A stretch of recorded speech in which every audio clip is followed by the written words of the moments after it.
Rock and roll, hoochie coo.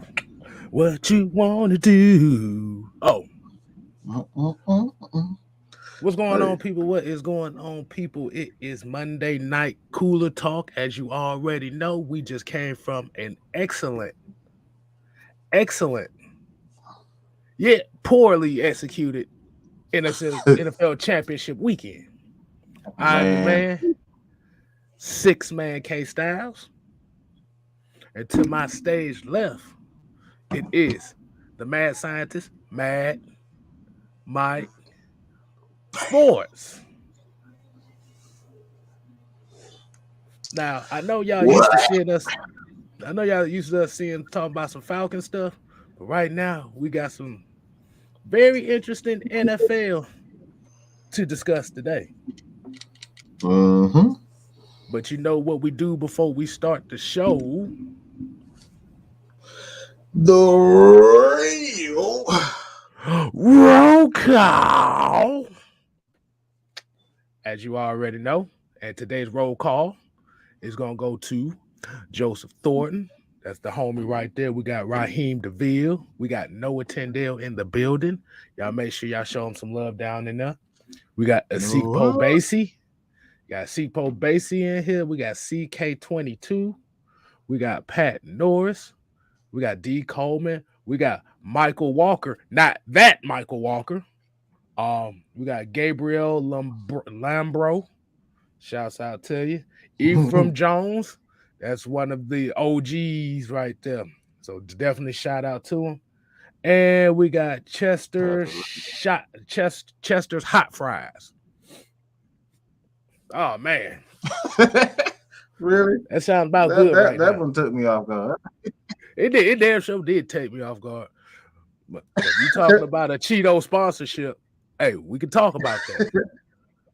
Absolutely. We ain't on the Megan the Stallion tip, but we take the Cheeto sponsorship.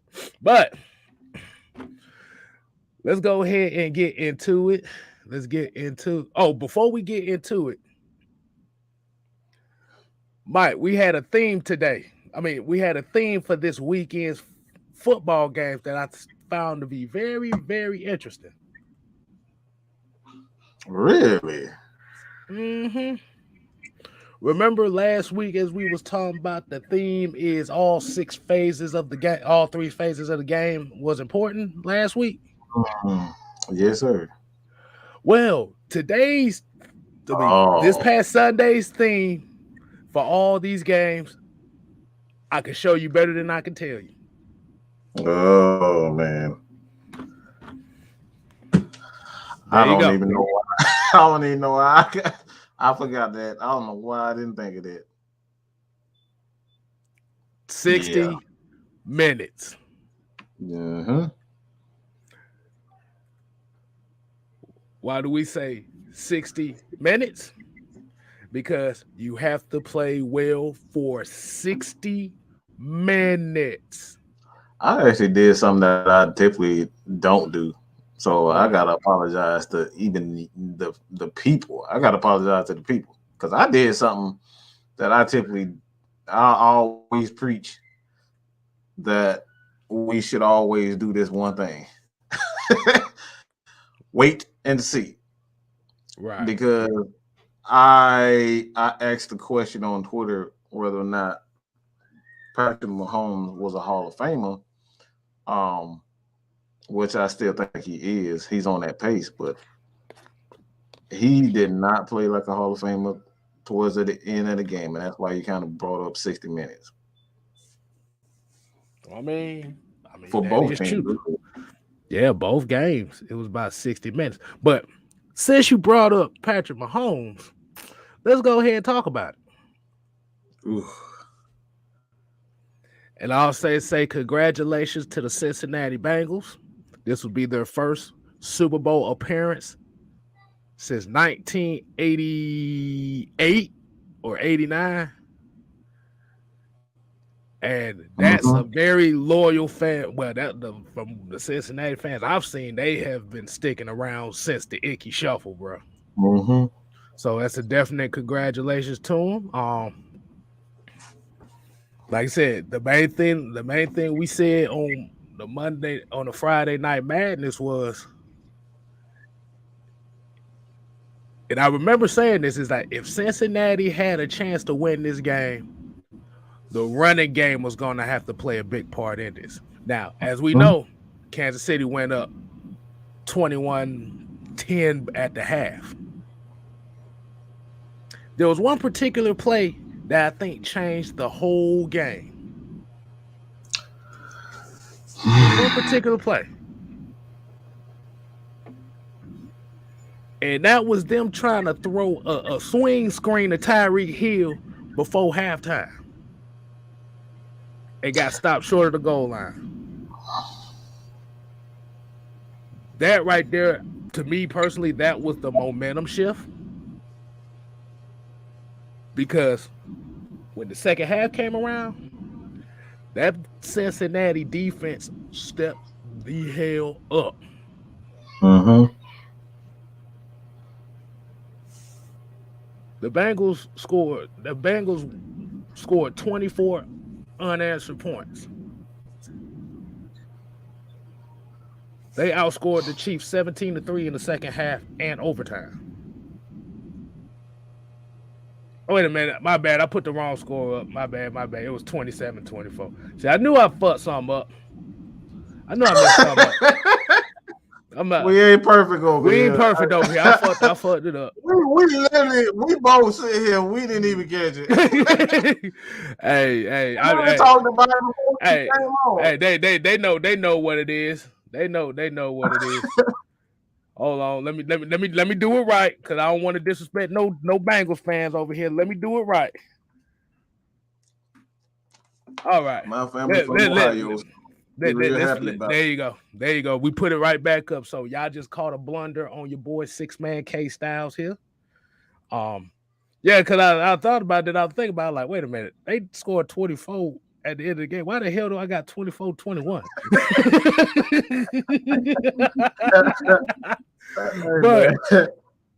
but this goes into the theme as what we was talking about, the 60. You have to play for 60 minutes because the Chiefs looked absolutely pedestrian in the second half because Cincinnati dialed up the pressure. They took away those shots, and Patrick Mahomes didn't know what the hell to do.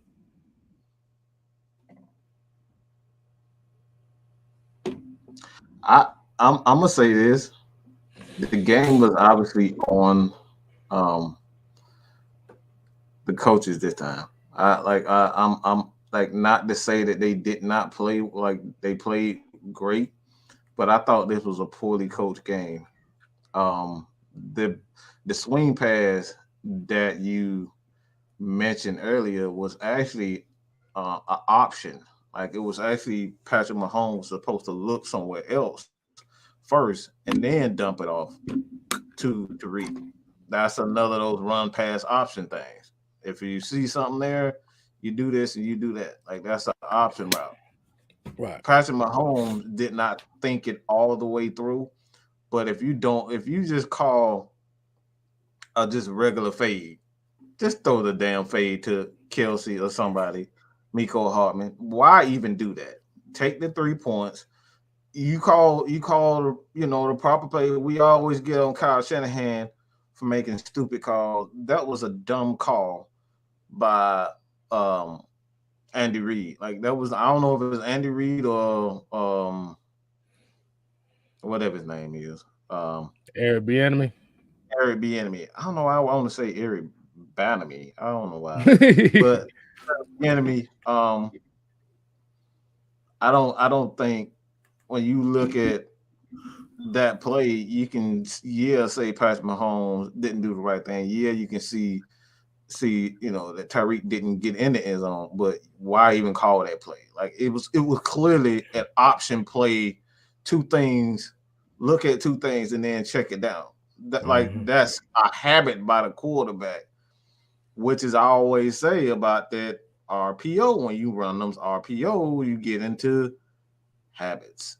That's why I cannot stand RPOs, because you get trained. Like, quarterbacks are trained with those RPO, and you can see that's like even Patrick Mahomes wasn't even thinking in that position. But like, yeah, like I said, I don't like that call. I don't even know why you even have Tariq in that spot. Let him run a slant, a drag route, like he had before. He was like literally the check down there. Why have a check down and they literally playing a cloud? That's what they do. That's what you do on the goal line. I don't like that call. But hey, but before we get into it, give shouts out also Jew Talk Sports is in the chat. Y'all make Yes, sure y'all sir. show some love, as well as my people's Ultra Shadow 97 and the young gunner Oh, himself, ATM follow us on Twitter, man. 534. That's the Twitter receipt, man. So yeah, I told you. Watch what you say. Exactly. It But I like will what it and see. I can like be used against you in the court of Twitter. But I like what Excepo Bay here said. He said 3 reasons why Kansas City lost: got pretty, stopped playing fundamental football, didn't take the field goal before the half. And he said Mahomes choked. It just got like I said, that number one reason is exactly what we talking about. Pretty. You got pretty and you didn't stick to the fundamentals. I mean, bro, the only field goal, the only 3 points you got was in the second half was a field goal. And remember, this is supposed to be one of the top offenses in the league. I think they actually went away from what was working. They went back. I had a conversation with LT, and I told him, for like, what I saw was they thought they were back. They thought they was back to the old Chiefs and started doing old Chief things and like looking for the big play every play. That's what I saw. And they weren't like, if you go back in the last few games, they had got comfortable checking the ball down to the running backs, Pringle, like all the wide receivers. Like they had got comfortable going back to what Andy Reid is comfortable with, and that's checking the ball down and let the athletes be athletes. And they completely bend it, and that's what Tariq, like, there's no reason why Tariq should not have a catch. Like, come on, bro. That dude was way too fast to not have a catch. And shouts out to Tony Wright as well for joining us. And Joe Schmo here said second half Bengals dropped the extra man in zone coverage and rushed 3 to crowd the underneath stuff and still covered deep. And Kansas City didn't adjust. Part of why he's running around on plays. Yeah. Because like Mike just said, they reverted back to old ways, and their old ways is schoolyard football. I mean, that's why I would run around like a chicken, like a chicken with his head cut off. You just run in circles, like, bro. All right, yeah. But like you said, and like I said, the Bengals, even though you, like I said, you didn't see a full clean game from them, they went to the fundamentals. You saw them giving the ball to Joe Mixon. You saw them giving the ball to Samaje Perine. They let the running backs do the work. Yep. Even though CJ Uzomah went out, you saw T. Higgins step up. You saw Jamar Chase step up. You saw Tyler Boyd. Offensively, the offensive line still got a lot of work to do. They not that good. They were bad. They was bad.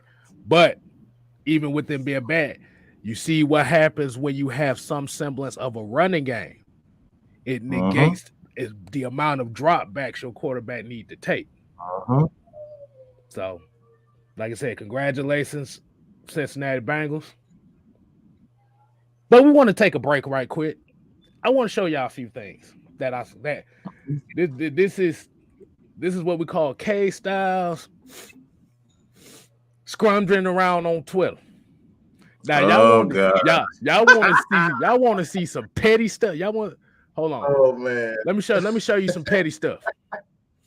This was petty. This is one thing that was petty as hell. Hold on, let me get this off. Look at the bottom. It says Bengals down 21-10 with 13 seconds left. Somebody took a picture of this. I like, boy, y'all is petty. That's That's some sick. That's some sick shit right there. I ain't even gonna lie. But this was the funniest thing of them all right here. This was the funniest thing of them all. So Kansas City Chiefs said we won the coin toss. The Cincinnati Bengals said you lost the game. I said no. I said y'all asses is petty. Let me show you one more. And this is I think how a lot of people that was paying attention to the game. This is how a lot of people work. Look, it said Bengals. It's like Chiefs, Bengals, wow. 21-2. Bengals 21. Like, what the fuck just happened? But did you hear what Patrick Mahomes said? Did you hear what Patrick Mahomes said at the end? They got an article of what he said. I don't know if this is what he said. He said, we were never supposed to be here. They counted us out. They put us down, but this team battled back. We did it once. We'll do it again. Thank you for an incredible ride. And somebody said the Chiefs was favored by 7 points today and were favored in all 20 games of their season. So what the fuck is you talking about? Yeah, but he does have a point. They were not playing well earlier this year. They weren't. He thought, like I said, he has a point, but you look kind of stupid when you talk about exactly. Like, your favorite. Like they were not playing like the Chiefs, and they were in a lot of close games this year. I think that's what he means. Right. I'm because that, like I said, earlier this year they were not playing like the Chiefs at all. Like they were in close games with teams that they shouldn't have been in. So it's like I think he went way too far talking about we wasn't supposed to be there. Like you're a damn 2-14 or 2-15 team. Exactly, motherfucker. You lost like 2 games in the first 8 weeks of the season. What the hell is you talking about? But thank God, because I don't want to have to hear anything else about Jackson Mahomes and that busted ass wife of Patrick and Brittany. I'm so sick of her. This was karma for them because she pouring champagne on Chiefs fans because they won last week. Yeah. Them Chiefs fans gonna look for her. But hold on. Dico said, I hate when top dogs play the everyone counted us out card. Like you favored every game. Exactly. You was literally favored every game, regardless if you was playing well or not. So don't play that bullshit around here. But Blizz818 had an interesting question here. He said, how would Atlanta have looked if they took Chase over Pitts? How do you know if Chase would have been that good here? Right. You have to remember, Jamar Chase and Joe Burrow already had chemistry in college. So they already know each other's tendencies. They just got to put the routes and playbooks together, but they know how they run routes. That's one thing I always say. Even with the offensive line, none of that shit matters if you don't have chemistry. You can have the most you can have the most talent, but those guys don't know each other's tendencies, where he's going to be when we've seen plenty of times where he was running and Jamar Chase just knew to come back to a spot. Like that's their thing. Whenever there's pressure, Jamar Chase just knows how to run around and look for those voids where Burrow likes to throw. Like literally, that's what there's the entire game. That's the entire game. Him moving around, finding receivers, and receivers finding those voids. That's literally what the entire game. Right. So let's say I gotta see this too. That damn Mixon, man. That dude is a monster. Hey, that like I said, that's usually my fantasy go-to running back every year. But this year I couldn't get him because he got snatched up, and I wanted. Like Yeah, that dude, like when I play fantasy football, there's always certain players that I always go for, that I always get. This year I didn't get Joe Mixon, but yeah.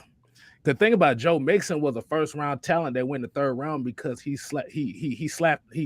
apparently punched a female in the bar. Who?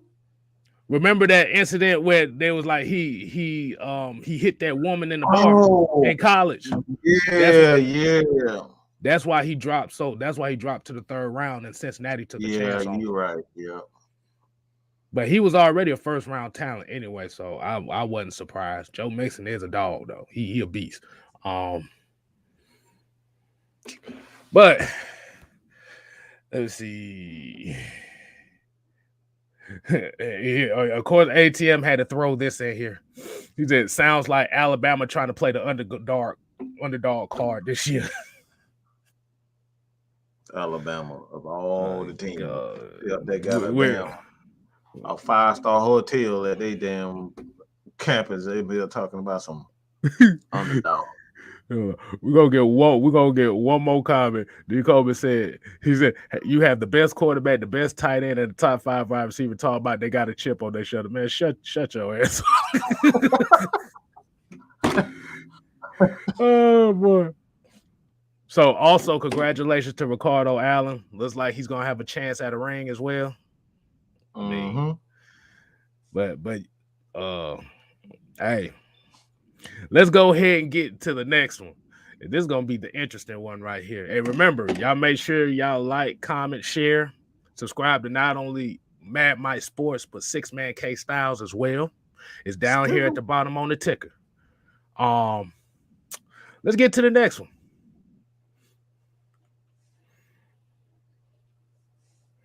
Rams beat 49ers 20-17. Now, this once again goes to the 60-minute. This once again goes to the 60-minute theme of this weekend. Remember, 49ers was up 17-7 with a couple minutes left in the third quarter. Remember that. The Rams was not playing well.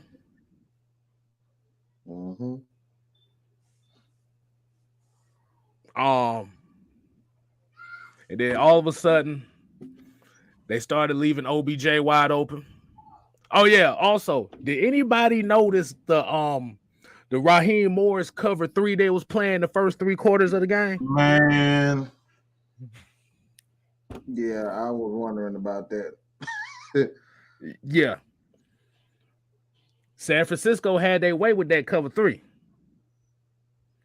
But you see what happens when you play man when you need to? San Francisco didn't have a chance after that.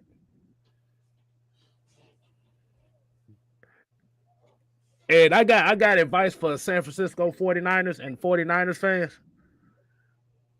Y'all need another running back. Because the hits that Deebo Samuel took this game, this is exactly why we say, this is exactly what we said about Cordero Patterson. That guy can't be taking hits like that. Because they're going to hit, like I said, at this point, the reputation that Deebo Samuel's picking up now, these motherfuckers finna hit his ass like a running back. Even though he's tough as hell, and I give him credit, he's tough.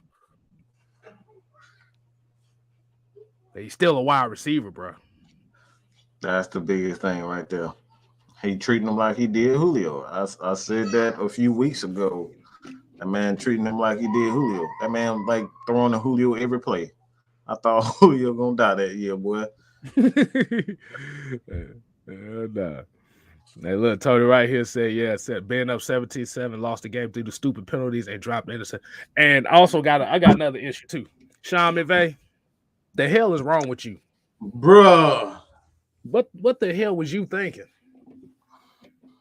He did a couple. The challenges was fucking stupid.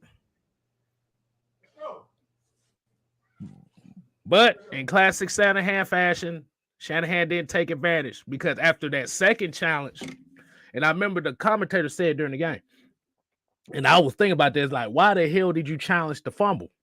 because now you gave the 49ers an extra second to think about going for it when you stopped them. But the 49ers didn't think about going for it. They were just trying to jump them off sides. My homie Sonya said Shanahan strikes again. Everybody's like Shanahan strikes again. But let me ask you a question. Also particular, and this is also congratulations to Matt Stafford for finally getting a chance. Mm-hmm. When Matt Stafford was in Detroit, well, what was the difference between Matt Stafford in Detroit and Matt Stafford this year? The difference? It's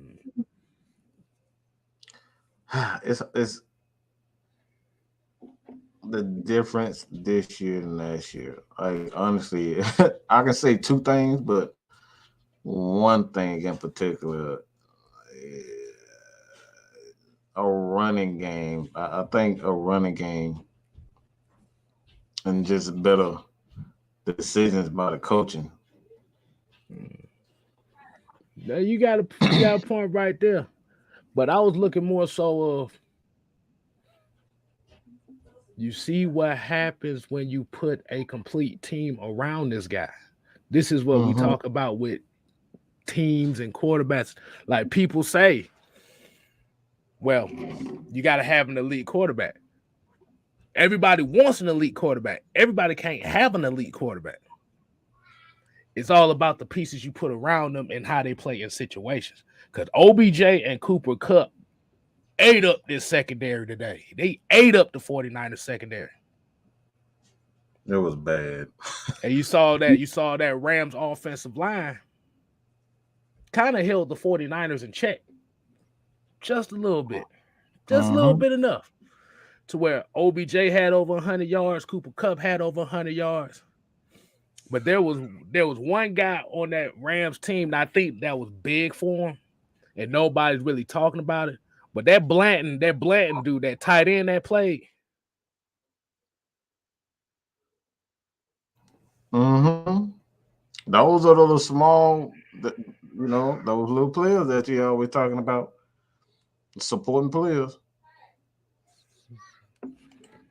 Right. So, hey man, and that Javarsky Tart drop interception, I think that played a bigger part. That didn't play a bigger part in it, but that could have helped them a lot. You gotta make those. You gotta make those. You gotta make those plays. And he took ownership of it, which, like I said, you have to. But like I said, this just came down to Kyle Shanahan getting too cute. And this came down to the Ram just saying, hey man, fuck that. We finna just play man up with you. But I also got a question for everybody in here too. Did anybody feel that the referees kind of let them get away with the play clock situation? Because I know this didn't go for one team, but this kind of went both ways as well. It was kind of like they were like real lenient, just a little bit, because it was like maybe like 4 or 5 times where I've seen the play clock literally hit 0 and there was no flags. This was on both sides. This was on both teams.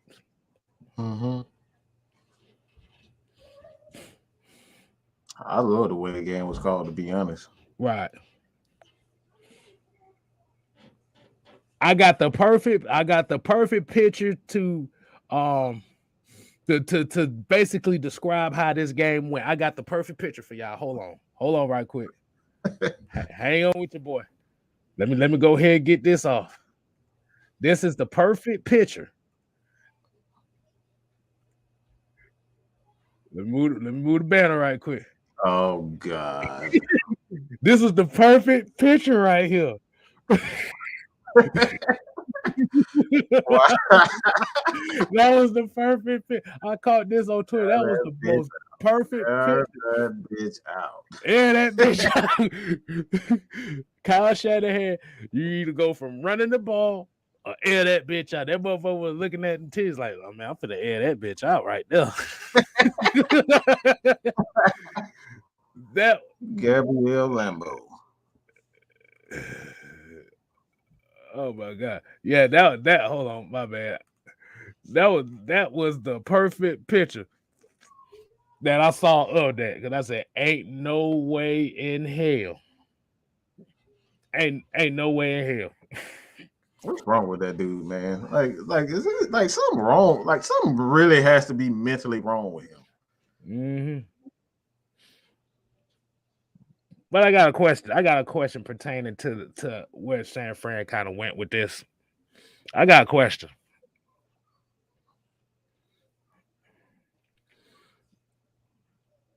What do you think they do with Jimmy G? Because for one thing, because the 49ers faithful, boy, they are pissed.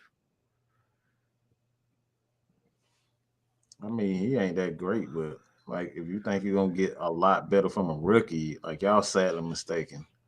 So y'all gonna be dealing with okay quarterback play for at least 2 years or so. Mm-hmm. Let this dude turn out to be the second coming of Peyton Manning, which I doubt, but this gonna be y'all gonna be dealing with this. Y'all defense is gonna have to carry them for at least 2 years.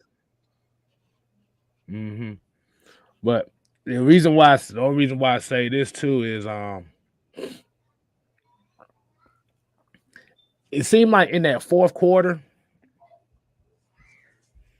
it kind of seemed like to me that they went because I know Debo Samuel. I know he was feeling them hits because he wasn't out there in the fourth quarter like that. Mm-hmm. Them hits got to him because he done got blasted twice. I've been saying that though. That's what I've been telling. I've been saying that for the last few weeks. That man gonna mess around like everybody. Don't say that. Look, man, I know Kyle Shanahan. That man gonna wear out a star. He get a star. He don't like he did it with George Kittle too. George Kittle had a lot of hits a lot of injuries these past 2 to 3 years is because he's the only person that he draws up plays for. Mm-hmm. He's just not a very creative passer. Right. Like, he's just not. Yeah. And yeah, because I was about to say I didn't see too much. I didn't see too much George Kittle. I didn't see too much Debo in the fourth quarter. I saw a lot of Eric Weddle and Jalen Ramsey in the fourth quarter for the damn Rams, though. I said, Eric Weddle? No, fuck, he come back. I thought he retired. Yeah, I saw that. Make sure you guys on Mad Mike Sports hit that link. It heads right over to K-Style channel. So make sure you subscribe. The link is is pinned on my channel. If you're on my channel, just obviously if you're on K-Style channel, hit that subscribe button. Try to get this. We're gonna get this man to 1K, man. Got to get him to 1K. Mm-hmm. Right. But yeah, there was another thing too. It was some of these, and like I said, I think where this game turned was that drop interception. I think this is where the game kind of turned in the wrong direction for the 49ers.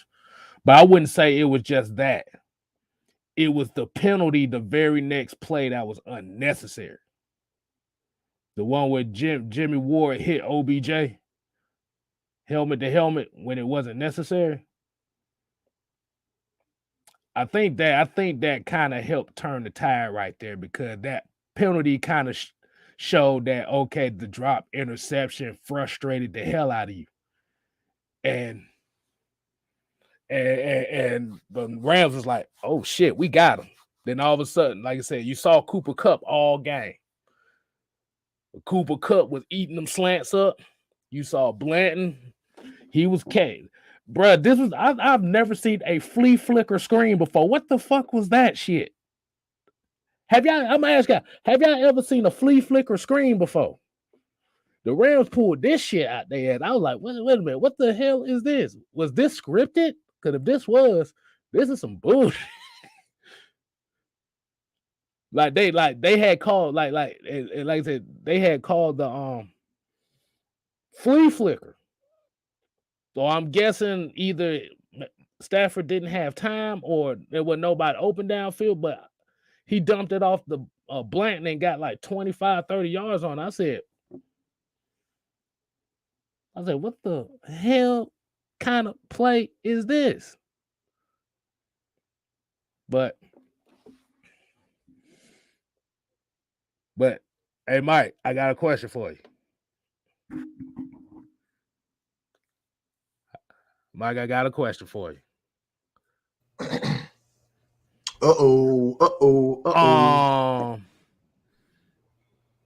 So we seeing a lot of people talking about the Jimmy G Trey Lance thing after this game, right? Mm-hmm. Now, I'm looking at this question is going to be kind of like a hindsight 2020 type question. Hindsight 2020 type question. Do you feel like if they would have drafted for the now instead of the future with Trey Lance, do you think a player would have played a big difference in a type of game like this?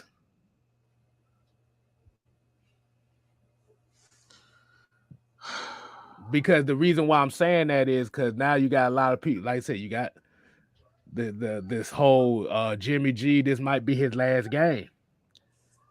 And you got people wanting to bring in a veteran quarterback, but you've invested so much into Trey Lance. Would you really risk bringing in somebody else, a veteran quarterback, like an Aaron Rodgers? Because they already talking about Aaron Rodgers and stuff like that. So would you risk bringing in an Aaron Rodgers and then further delaying the development of Trey Lance, who you just put all this stock into? That'd be so stupid. That would really be stupid. Mm-hmm. That would be really ignorant to bring in Aaron Rodgers. They have no receivers like that. Mm-hmm. And I can guarantee that Aaron Rodgers don't want to throw to no IU. Mm-hmm. No disrespect to him, but like I can promise you, he up here crying about just having Devontae Adams. So you think he want to throw to an IU? Mm-hmm. Nah, don't think Yeah. that's a good idea. Yeah, because this is the same thing we said last year about Aaron Rodgers and the damn Green Bay Packers. It was far more so of it's that risk of drafting your heir apparent for the quarterback. You passing up on a lot of guys that can help you right now. But you're investing a first round pick on a quarterback that you're not going to see for the next couple years. Yeah. And that's why I said this is a catch-22. This is a hindsight 2020 catch-22 type of deal, because now you're in a situation where you have no choice. You have to play Trey Lance this year. Mm-hmm. You have to. You can't let him sit behind no more. And that's why Green Bay has been. They like I said, that's why they haven't really been able to get over the hump, because that one draft pick, you could have had an extra wide receiver or a tight end or somebody that could help on the offense right away. But you drafted Jordan Love when Aaron Rodgers talking about he needed more weapons. This is another situation like that.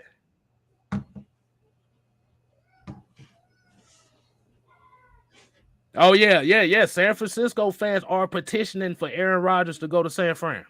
I'm telling you right now, it's out there.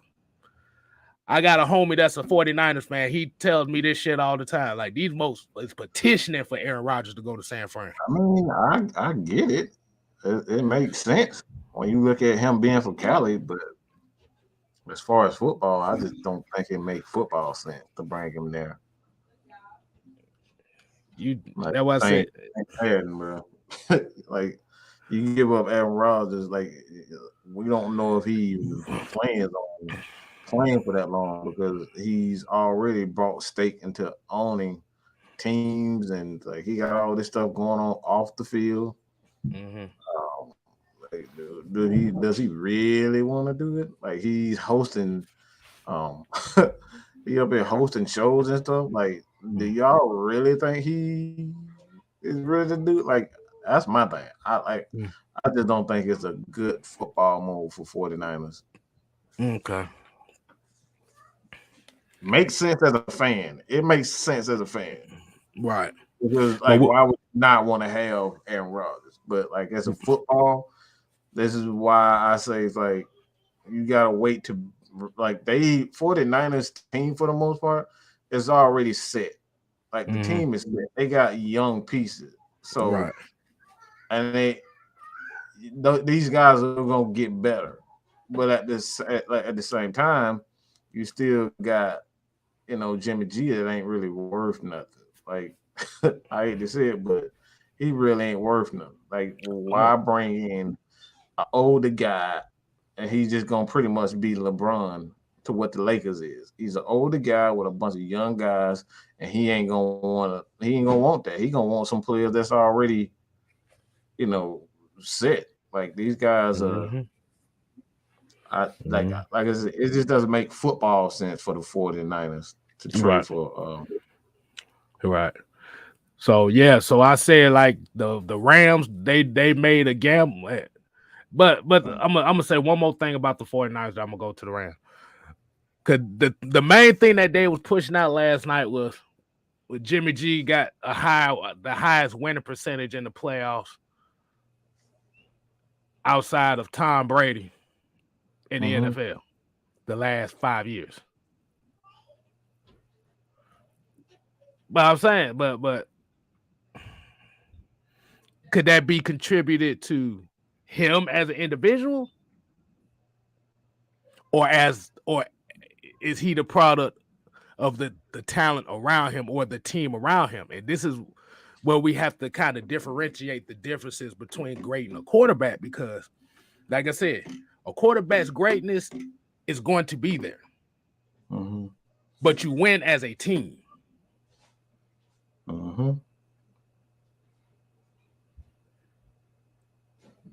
Let's just be honest. If you have a team in situations to where they come up big, like I said, with the defense, the running games, special teams.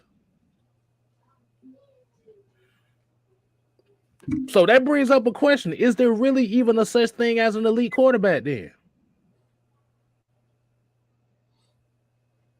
If the quarterback is only a cog in the machine, wouldn't that make the team more elite than the quarterback? It destroys the notion of the elite quarterback. That's a very interesting question right there. I believe in teams anyway. Like I believe that quarterbacks can win a lot of games because you got like you have a team that's set perfectly for him to be able to like be in a position to succeed. But is there really a such thing as an elite quarterback? Like, it depends on what your definition of elite is, because elite could be a quarterback that doesn't make a lot of mistakes. Elite could be a quarterback that put up a lot of numbers and doesn't make a lot of mistakes. So it's like it depends on what your definition of elite is. My definition of elite is you're gonna be in top as far as the numbers is concerned. You don't throw, anything over 15 interceptions. Obviously, you're gonna be over 20 touchdowns and about 4,200 yards, 4,000 yards passing. Like for me, that's elite. Because we've seen a lot of teams, they have these quarterback, they draft these quarterback, and they just got a bunch of numbers. They look good, but when they actually play good teams, they really ain't worth. They're not really that good when they play good teams. Yeah, because that, and I just thought about that just now. So I was like, wait a minute, that's a very interesting topic for further discussion. And Dre True Statement here said, yeah, there's such thing, and to piggyback off the cog and machine analogy, some parts are more valuable to the machine function. Yes. Yeah. Like I said, ain't no right or wrong answers here. But like I said, I just thought that'd be some food for thought. Like I said, if it's a call, like I said, if you have the team built the right way around a player, is he really elite? Or is the team elite? And this is why we have to give the blame to a lot of the sports media and ESPN in general for hyping up the quarterback position as being the only position that matters in the NFL. Bullshit. You ain't got an offensive line to protect him. What good is the quarterback if he's on his damn back? You ain't got wide receivers that can get open. What's the use of the quarterback throwing the ball to somebody that can't get open? If you ain't got a running game to help alleviate the passing game in a way, you letting the defense tee off on enough times to let your quarterback get hit.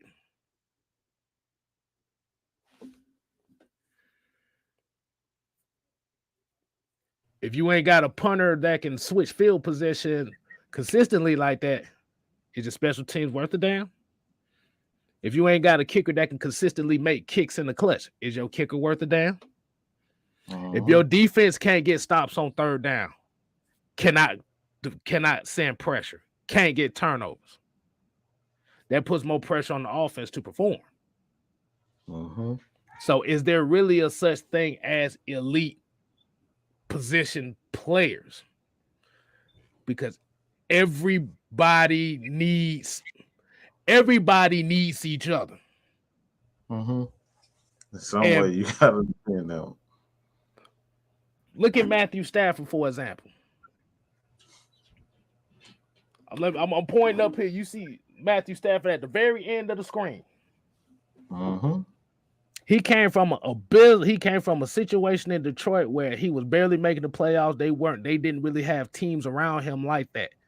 Now he had some resemblance of receivers, but really his prime years was with Calvin Johnson.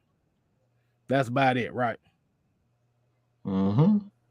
He got traded to a situation to where a team was just literally 3 years removed from the Super Bowl, which was almost damn near the same identical team. They added Jalen Ramsey, OBJ, Cooper Kupp then emerged, Von Miller. You got all these other guys, Leonard Floyd,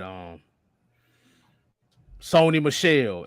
You, like I said, you added these guys. Now you put a complete team around them. But that's what we always talk about, like. Right. Once you got that defense, that's all you need is really to make your, go out and get that quarterback. Once you have that defense, you got to make it your priority to go out and get a quarterback. You got to. Hey, we got Spirits of Detroit podcast here. Hey, what's going on, man? Appreciate you joining us. He said facts. So I'm gonna ask you, homie. You a Detroit Lions podcast, man? I'm gonna ask that right quick. Because the thing is, I don't see too many Lions fans. And like I said, man, I've only seen disappearing. I've seen 3. Look, bro. I swear, in the city of Georgia, in my lifetime, I've seen 3 Lions fans in my lifetime. 3. And I was shocked to even see that. All right, so hey, like I said, shouts out to Spirits of Detroit podcast. He do Lion content over there. Y'all make sure y'all go over there, subscribe to him. Hey man, I say if he a Detroit Lions fan through all the shit that they done went through. Hey, you can't do nothing. You can't do nothing. And plus, the Lions are almost there. Jared Goff ain't. Like I said, when Jared Goff got drafted, I said he wasn't it. He wasn't it. But like I said, they got a young team in the next couple years. The Lions can be a contender. They got a But solid. They play the yeah, game the right way. They're running the yeah, ball, they're playing solid defense, right, building the O line, building the defense. Like that's the way football should be built. They're a right, tough team. right. But as you see what they do, as you see what they did, they've been trying to build the team the right way. They offensive line with Penny Sewell. Then you see well, was it Brown on the outside? You got DeAndre Swift. Defense, Charles Mm-hmm. Harris. Like I said, they building it the right way.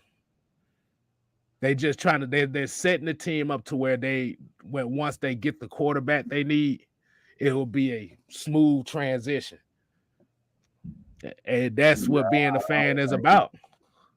I don't think he's the guy. I just don't. Yeah, golf need to go to a team with a defense. Golf need to get his ass up out the league. I'm just gonna be honest with you. He boo boo. I'm sorry. I'm sorry. I wasn't. I'm not a Jared Goff fan. I don't even see how the hell. The only reason why he went number one overall was because it So was he the probably LA moved. Rams. That was it. Mm. That was it. It was the LA Rams. But Dang, they don't even like Jared Goff. Nobody like him. he's garbage. Oh, I know that. Damn, I was hoping somebody would like him. Damn. He is garbage. I put him in the Baker Mayfield category. Now Baker, I can't deal with no Baker. Yeah. He's the worst one. That dude, yeah. I'm not a fan of him at all. So everybody go ahead and start leaving your questions. Hold on. You just say Golf ain't that bad. He ain't good, but he ain't out of the league bad.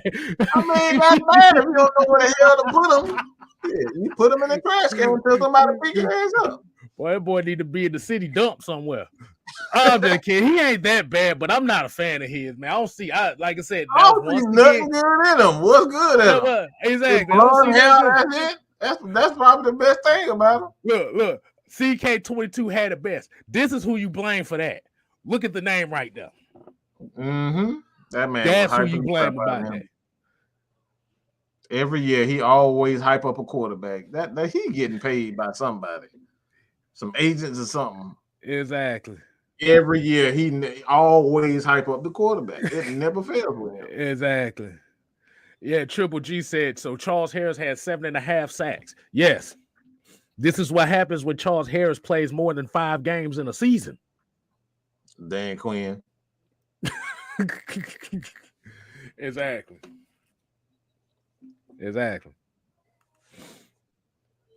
But yeah, y'all go ahead and leave y'all questions in here. We're gonna Q&A this thing up. But while y'all leaving y'all questions, I got something I want to get off my chest here. Hey, Mike, I got a question. And you probably know this. I got a lot of questions for a lot of people that's watching. Okay, when we looking at Twitter trends and who's trending, especially when it comes to football, ain't it normally supposed to be the teams that are in the games that's supposed to be in the game? I know. You know where I'm going with this. I'm asking the people in chat. Am I right about the trending topics? Ain't it usually supposed to be trending on whoever is in the certain thing? Damn. Hold on. Malik Holmes said just finished looking at some Malik Willis film. Who the hell would draft him at 8? I mean, I made a video. Go into our we have a draft board myself. We have a draft playlist. I'll put it in there after the show. But we have a draft where we're all are picking doing breakdowns on the players. So again, y'all got to keep leaving the comments under our videos. Please respond to the videos. We need as much content as we possibly can. But I did a breakdown on him. I just don't see how he's the first. Like even the first 2 rounds, I wouldn't take him in the first 2 rounds. His accuracy, like he may have a big arm, and even his athleticism, I don't think his athleticism is that great. The way that they portraying him to be, they essentially what they trying to make him to be is a Cam Newton, but he doesn't even have a body for that. So like I don't even know why he's that high. The athleticism, know what his size was? Does anybody know what his size was? I just want to see if you guys have been paying attention to his height. What is he like? Well, let me take a guess. Because I think the last time I seen him was like he was like 6'1", 210. Bro, he was literally about 6. They got him like 6 feet, like which probably mean he about 6'5", 11. You know how they do it. I already know. With the shoes on, they add that extra inch. Josh Gilliam said he's not 6 feet. That man. They said he was 6 feet, and I believe it was a Senior Bowl. I believe it was a Senior Bowl. They did measurement, and it was like a 6'0", like 8 or something like that. Like he wasn't even barely 6 feet. Mm-hmm. But let me get back to what I was saying. Okay, so since the playoffs have started in the NFL, guess who's been the number one trending player in the sports category as far as Twitter is concerned? Oh man, that's bad. Look. I got another picture. I'm gonna put this. This is from last night. Hold on, let me make sure. The number one of the NFL trending.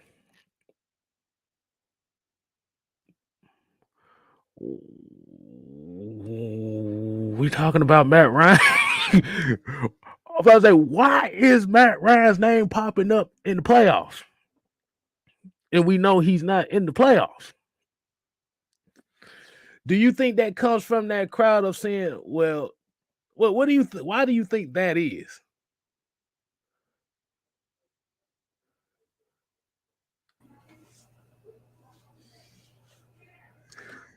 I'm sorry. Y'all got mental problem, bro. Y'all got to lay off whatever the hell y'all on, because this is just y'all something wrong with y'all. Like something seriously wrong with y'all. I really believe that y'all got some type of mental issue. Why did this man name always? He ain't. That's why. What's wrong with y'all? He ain't got nothing to do with it. He up there probably banging Sarah guts out, watching his kids, and y'all up here worried about him. Like, what's wrong with y'all? Can the man stay home and mind his own damn business without him trending? Dang.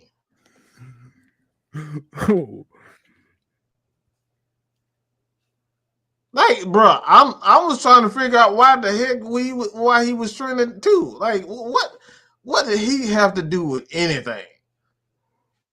Like nothing. Making some more ice cubes. I'm just saying, man. That man up here trying to get him some. He been hit and smoked, so he been hitting and getting hit and getting hit. He probably want to hit some. Like, exactly. He had to sack them guts the off season, bro. Like, goddamn. Come on, man. But what it was I clicked on it, and half of what I saw was it came back to the mobile quarterback. It came back to the mobile quarterback discussion. Now, here's the thing, though. You have to differentiate what is mobile to you. Mm-hmm. Are you talking about mobile as in a guy that's running for 600 yards a season? Are you talking about mobile enough to where he's improvising? Or are you talking about pocket mobility to where he can move and manipulate the pocket? And this is the stuff that people kind of fail to differentiate.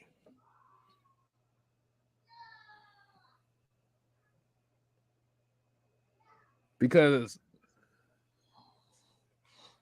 that's what I said. People don't differentiate what the term mobile is. They just use a generic. They use a generic term as in mobile. But like I said, what are you talking about? Are we talking about improvising? Are we talking about running the ball consistently? Or are we talking about pocket mobility?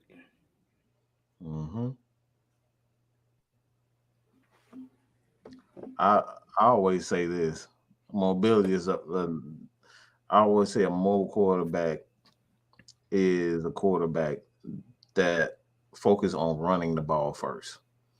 He's not a quarterback. He's not your typical quarterback. His first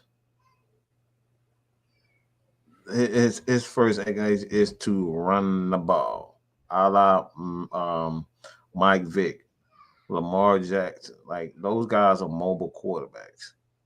They look to run first.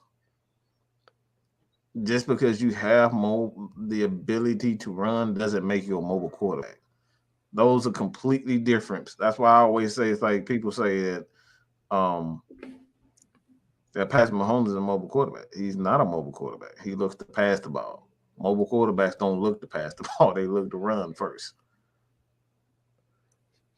So my question would back that too is differentiate between mobility and run first. Is that what you're saying, Mike? Differentiate the term. Because if you're talking about a mobile quarterback as far as a guy that's kind of a better improviser and stuff like that, see, I can get that. Because Matt Ryan is not getting up, he's not getting up there. He's getting up there in age, and he's still productive. You've seen him do a little bit of mobility stuff this year. But if you're talking about the next quarterback that you want mobile, you want somebody that can improvise and stuff on the fly like that. But it's all got to be within the play. It's all got to be for something. It can't just be for nothing. Where you saw it last night with Jimmy G. Jimmy G moved out the pocket in multiple situations to where he didn't have to. His first read was gone, and he was just he went out the pocket. Yeah. And that's what we talk about. Like you said, Patrick Mahomes, Aaron Rodgers, Russell Wilson, these guys are improvisers. Because even when they moving out the pocket, they still looking downfield trying to make the play. You're improvising. You're literally on the fly doing some shit. But if you're talking about a guy who's one read then run, them quarterbacks get hit a lot. Yeah. They get hit a lot. Yeah, and I think people got the term, mobile quarterback. Like I said, that's not a mobile quarterback. Mobility, mobile. Like that's not a mobile quarterback. It literally telling you run first, then quarterback. That's what mobile quarterback. Right. Patrick Mahomes is a quarterback first, and then he uses his legs. Like he uses his legs to move around. Like every quarterback does that. Move their legs to buy more time. There's not a quarterback in the league outside of mobile quarterbacks that actually do that. Matt Ryan is a quarterback. He uses his legs to buy him more time. Tom Brady, he uses his legs to buy more time. So the difference, like those are two different types of quarterbacks. Even, a guy like Russell Wilson, he uses his legs to buy more time. Mobile quarterbacks look to run first, use their athleticism, then throw. They use their athleticism, then throw. That's what Lamar Jackson does. That's why he has so many, 1,000 yards, 800 yards, 900 yards rushing, because he's using his legs to buy more time or to make plays. That's not what a guy like Joe Burrow is. He uses his arm first, and then he uses his legs to buy more time so he can throw. Yeah, Patrick Mahomes is not a mobile quarterback, bro. He's not. He ain't. Just because he running fast don't mean he actually mobile. Like, bro, just because you see a quarterback running, like trust me, I've seen Matt Ryan scored from 20 yards, all right, and he got in the end zone. That don't mean he runs. Well, you've seen even Aaron Rodgers have a wide open lane to run the ball, and he didn't do it. Is he a mobile quarterback? No, he's not a mobile quarterback. Why? Because he didn't even think about running the ball. He like the NFC Championship, he didn't even think about running. That's a quarterback first. So this is what we talking about, people. Just because a guy can run fast doesn't necessarily mean his mentality is a mobile quarterback. It's all about your mentality, what you are comfortable with doing first. Lamar is comfortable running first so he can buy time. And if a guy's open, he'll throw it to him. But he uses his legs to actually buy time to throw it.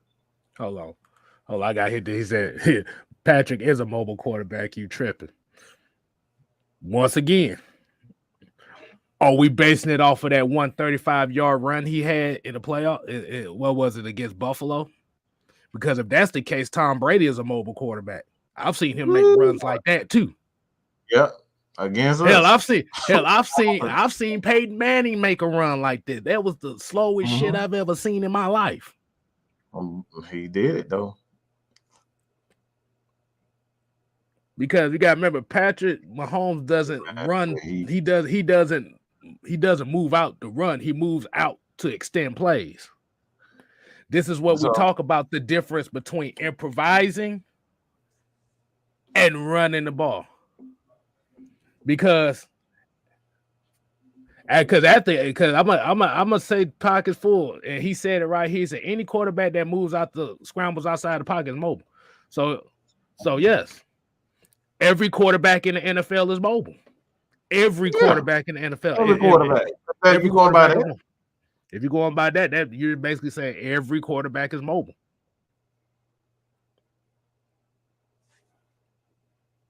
I don't know why these folks. We literally just saw Matthew Stafford running a couple of times. I don't know why these folks thinking that Patrick Mahomes is mobile. Like I said, once again, y'all are not paying attention to the contents, is what we're saying. So now Big is not mobile. See, like this is stuff we talking about. Like, come on. See, that's what we talking about. I want to say Matt Ryan ain't like we literally. I've seen last year. I believe it was 2 years ago. Okay, this is what we talking about. Bro, hold on. Let me put it back out here, because this is what this dude literally said. He said, any quarterback that can scramble outside the pocket is mobile. It's right there on the screen. Everybody put yes or no. Have you ever seen Matt Ryan scramble outside the pocket? He said any quarterback. No, let me say it. He said any quarterback. He didn't say particular. He said any quarterback that can scramble outside the pocket is mobile. This is what we're talking about. Three yeses so far. You saying Matt Ryan run the ball out? Hell, he did it this year. What the hell is you talking about? like these, y'all killing your own. This what we talking about. This is what LT talks about. You killing your own statements. You're killing your own statement. Like you said, you killing your own damn point. He said, any quarterback that scrambles outside the pocket. You didn't say how many times outside the pocket. You said that does it. Let me ask you guys this. This is a question I have for everybody. what do you have to have Hold on. the ability Hey, Mike, to Mike, like Mike, roll out? Mike. You think we should allow a couple folks on to kind of explain it? Because I'm kind of confused here. So pockets full. You want to come on and explain it to us? Because I'm like really confused. Because this here, you just said any quarterback that scrambles outside the pocket is mobile. Mm-hmm. But you literally just named quarterbacks that have been proven to move outside the pocket. Now, it may not be as much as you want it to be, but you didn't say how many times. You just said any that can. That means that is a general statement, which means let me ask you this. Danilo Gallinari is a guy that can shoot threes. All right. He may not he ain't gonna get off the ground at all. He's not gonna shoot like KD. He's not gonna jump in the air and shoot threes, fall away three like KD. He's not gonna do the the Steph Curry shooting for half court threes. But is he still a 3-point shooter? That's essentially what it is. It doesn't matter how he does it. If he's doing it, he's still a mobile quarterback. It's still a 3-point shot at the end of the day. He's still running at the end of the day. Right. Yeah, so anybody that then got yardage outside of the pocket and scrambled outside the pocket, you see why I haven't changed this talk? Because this is what he said. Any quarterback that can scramble outside the pocket is mobile. So he literally just said that every quarterback in the NFL is mobile, because I've seen every quarterback have to scramble outside, pick up a couple yards if they need to. He really just said what he really wanted to say. It never fails, man. It never fails. But like I said, it's right there in the chat. Pockets full. I need you to come on and explain what all this is, because you said one thing, you contradicted it by trying to name other quarterbacks that have not, that you say quote unquote hasn't done it, but has done it.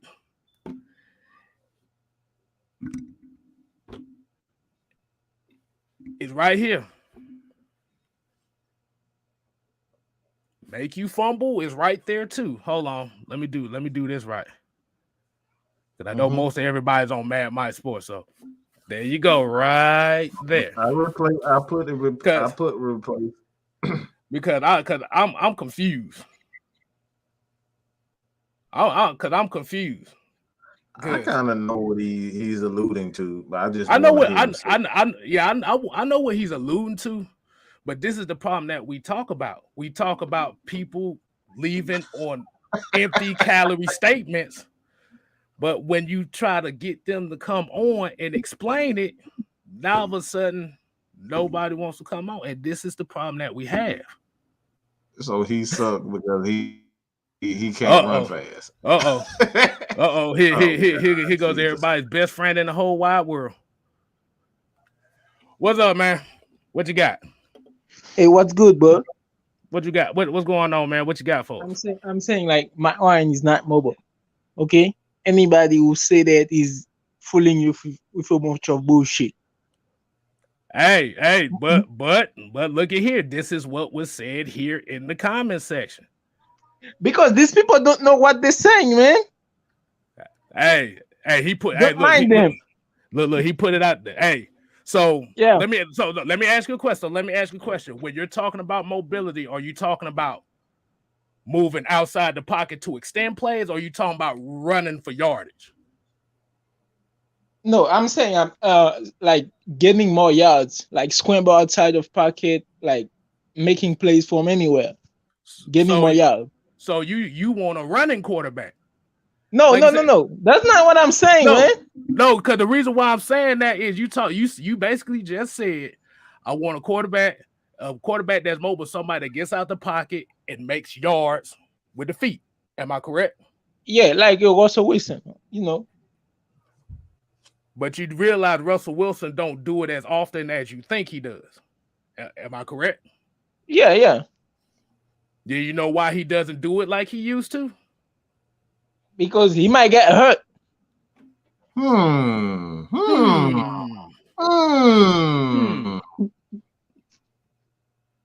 So let me ask you a question. Now, let me ask you a question about the mobile quarterback thing. Yeah. Do you think that a quarterback can sustain a longevity in career if he's taking on an extra 60 to 80 hits running the ball? Yeah, he's in danger. You say he's in danger of getting hit? Yeah, getting hit. Yeah. Okay. So do you feel like a guy like Lamar Jackson, do you feel like he needs to improve in the pocket to help elongate his career as well? Yeah, he need to improve his passing. For me, he's Right. not a quarterback, you know. You got to pass. Okay. But here, yeah, that's it. The reason But why like I say, like scrambling outside, like avoiding a sack does not make you mobile, okay? Anybody can avoid a sack. You see what Joe Burrow did Sunday, right? But Joe Burrow is not mobile. Who? Like He said Joe avoiding a Burrow. sack He does said, not make you mobile. So what makes you mobile? Okay, what makes you mobile? You know what makes you mobile? Like getting It's yards. It's not that hard. It's not a hard question. What makes you mobile? That's all. Okay, what makes you mobile? Okay. Scramble often, okay? Whole pockets, That's we number one. got you. Just hang on for a second. We hear you. We got you, bro. Go ahead, Yeezy. I mean, making plays using your legs, right? Okay. All that make you mobile. But in the NFL, anybody can move outside the pocket. Yeah, and that's the thing we're trying to say. We're trying to differentiate what the term of it means, because if people out here making like these bland statements of mobile quarterbacks are not really explaining what it's about. See, now you leave it open for a whole bunch of things. My thing is he just said that because you move your legs doesn't make you mobile, and then on the same side you just said, all right, moving your legs, you are mobile quarterback. No, that wasn't me, man. Who was it? It was a bubble gump. Like who was it? Somebody said it. I know man said it. Go on the comment. That wasn't me. Go on the comment and you're gonna see who said it. Just said it. You said it. Your ass is crazy. But yeah, like you said, it's eventually, but at the end of the day, and I know where this is kind of coming from, it's the wanting what everybody has syndrome, because everybody sees that Matt Ryan doesn't really run out like that and scramble outside like that. I mean, eventually it comes, but you have to, and I'm gonna just say it like this: it's going to come here eventually. But the issue come down to is, even if you have that and you still don't have an offensive line that can protect him from getting hit, like I said, regardless if he can scramble or not, this is one of the main reasons why Russell Wilson was kind of iffy about staying in Seattle, because even though he could improvise and go outside the pocket, you have certain plays where he's getting hit in less than 2 steps. Yeah. This is the same thing with Matt Ryan. This is the same thing with a lot of quarterbacks that are actual guys that move out the pocket. If you don't have an offensive line. Do you know that Lamar Jackson is in the top 5 as the most hit and sack quarterbacks? Did you know that? You say what?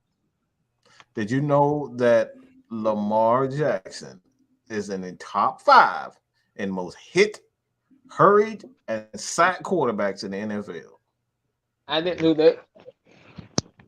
I know who's first though. He's first. Yeah, he was first. He was number 1. And then I think they say Kyler Murray was number 2. Am I right, Mike? Was it Kyler Murray? I think it was Because I know Matt Ryan was the only like Yeah. non-scrambling quarterback that was in that top 5. That was in there. I think it was Kyler. But so, in essence, like, do you believe drafting a mobile quarterback is going to prevent hits? Like, why is your like? I'm trying to gain everybody's like, what do you think that drafting a quarterback is going to a mobile quarterback is going to accomplish? Because we've already stated that mobile quarterbacks, in the top 5, I think at least 3 or 4 of those guys are the most hit quarterbacks. So, like, why should the Falcons draft a mobile quarterback? And like, what are you trying to accomplish with that? With the offensive line problems that we have seen consistently. Okay. Go ahead. I mean, and we're gonna let 4 Pockets come on after you finish your statement. Right. Hey, fuck a mobile quarterback. I just need a defense, okay? That's all I need. Just say what you gotta say. That's it. All right, Yeezy, man. We're gonna let 4 Pockets get in here, man. We appreciate you coming on, man. We appreciate you. All right, thanks. All right, no problem, man. All right. Appreciate you, bro. We got 1, 2, 3, 4 Pockets. What's going on, homie? What going on, everybody? Hey, how you doing, man? What you got for? Man. What you got for? What you got? Man, I'm gonna just put it like this, man. Oh shit, you can't compare Patrick Mahomes to Matt Ryan. You know what I'm saying? You can't. You know what I'm saying? Goddamn, Patrick Mahomes.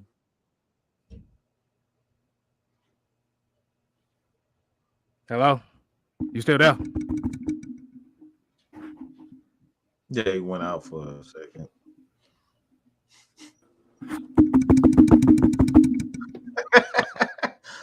All right, homie, come back in, man. But yeah, this is why we said you have to kind of differentiate what. Man, we got Jonathan Bell here in the building. It's a lot different. It's a lot more difficult than what a lot of people think when we talk about mobile quarterbacks, and that's why I brought up the stats, because it's something good to see. I will admit that. I'll be the first person to tell you it's exciting to see quarterbacks run around like that. Right. I was a huge Michael Vick fan. All right, I'm just going to be honest. I was a huge Michael Vick fan. I was a huge Steve Young fan. I love to see Steve Young, but Steve Young's career didn't last long because of that. He was a mobile quarterback. Like, there's a pattern with mobile quarterbacks. They don't last long because they take a lot of unnecessary hits, which is the reason why they actually created the West Coast system. One, because you don't typically have the big arm, but two, like, a lot of those in the West Coast system, those guys move around. So this is one of the reasons why we say, mobile quarterbacks take a lot more punishment, which is the main reason why I cannot stand what Buffalo is doing to Josh Allen. He will not last 6 years in the league the way they use him. I promise you that. The way they're using him, until they turn their offense around and turn him into a quarterback, he will not last 6 years healthy. I promise you that. This dude is the primary source of their entire offense, running the ball and passing. That's not gonna, like, he's much worse. Like, at this point, he's at a faster rate than Cam Newton was. That's not good.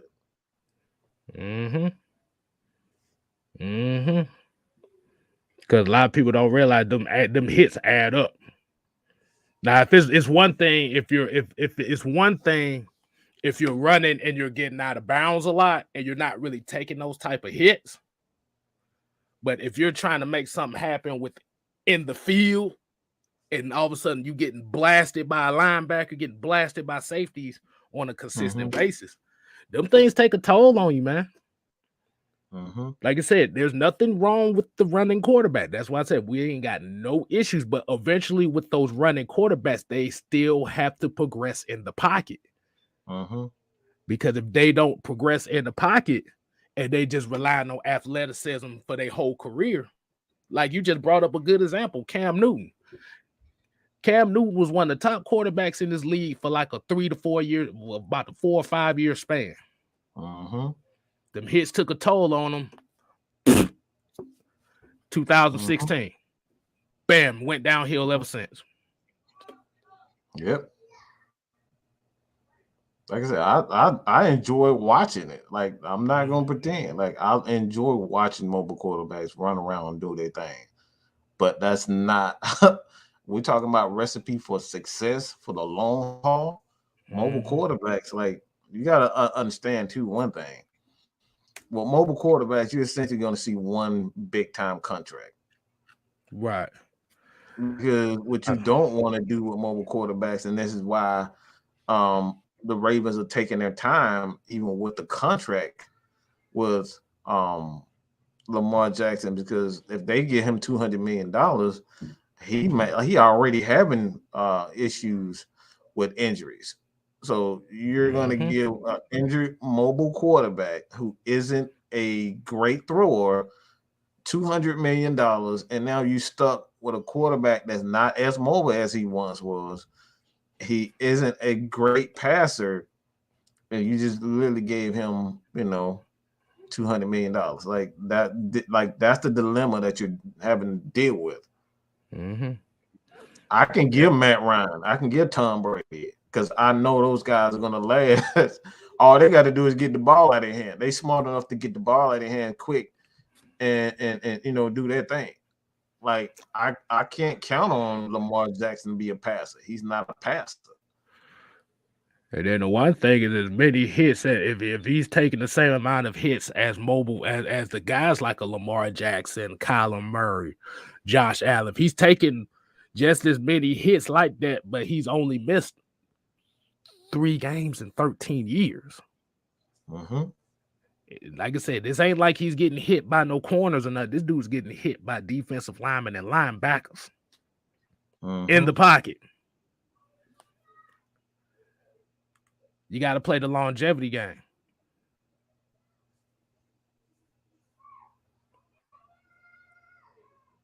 But like I said, the main people that I put the link in there, I want the main people that discern that are kind of like the mobile quarterback thing. Like, bro, yeah, Jarvis, like I said.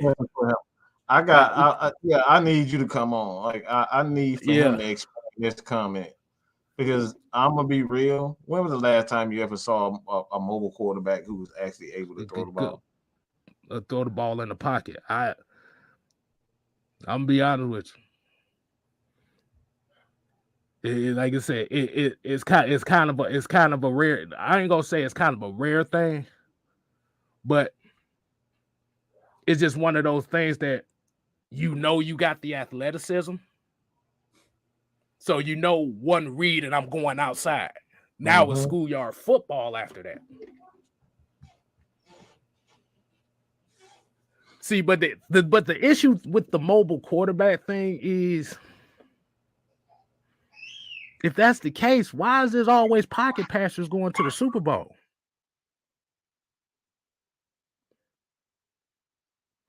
That's a good question. Why is pocket passers always going to the Super Bowl?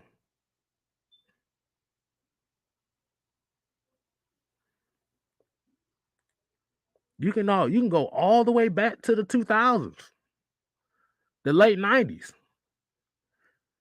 Even though the mobile quarterback wasn't a thing in the 90s, you always had pocket passers going to the Super Bowl, though.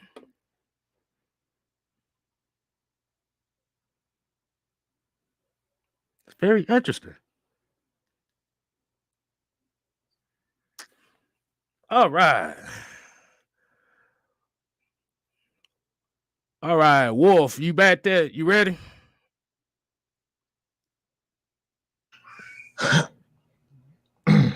So this is my thing, right?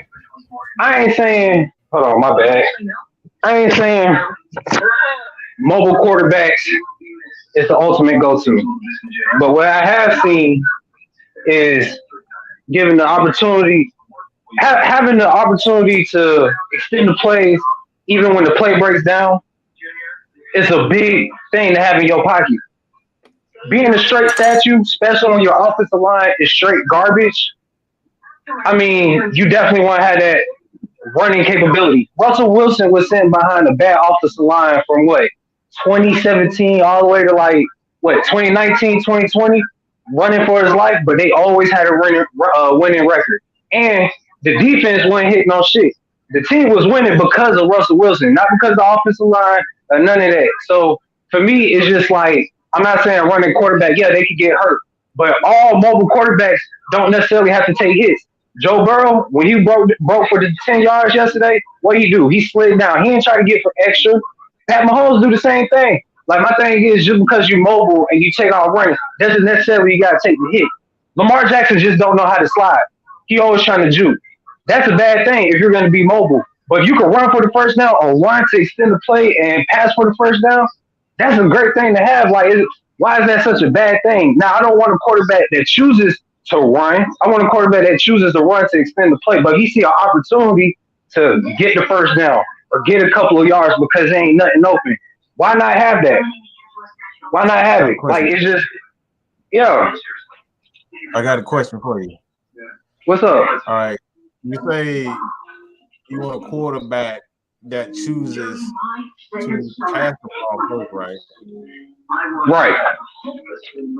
So if he chooses to pass the ball first, why do we care about the running first? Because because you hold on. Go ahead. Hey, I'm about to say you can mute the TV right quick because we can kind of barely hear you as well. I'm about to leave out anyway. My bad, bro. Okay, you good? If you care about him passing the ball first, shouldn't we be more focused on the passing game rather than the mobile part? Because if you're choosing to pass the ball first, what does it matter with the running part? Okay, all right. I can speak now. All right, so the whole point of the running part, like I said, I want a quarterback that chooses to pass first, not as soon as the play hikes off, take off running. No, you sit in the pocket.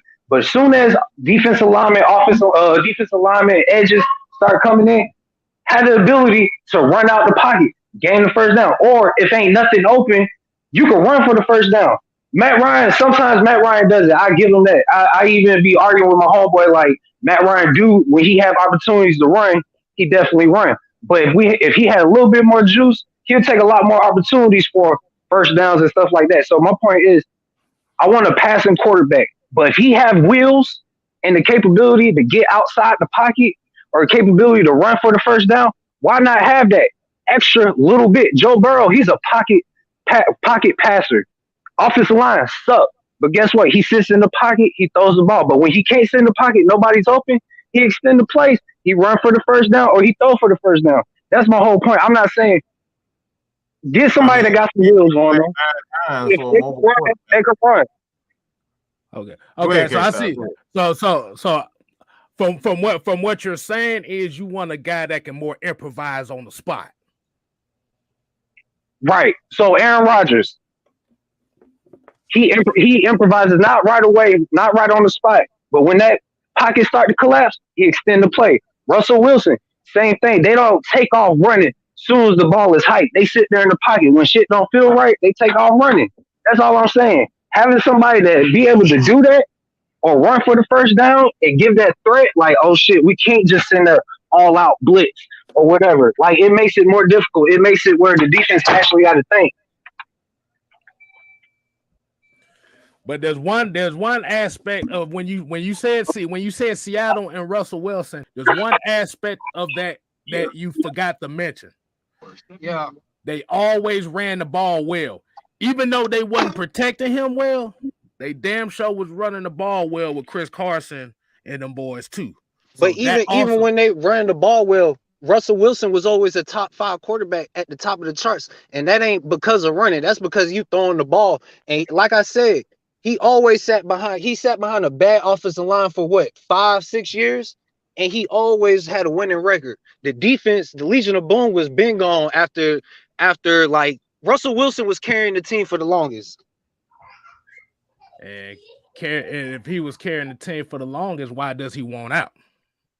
Because he's tired of carrying the team. He wants them to invest more into what he want going on and shit like that.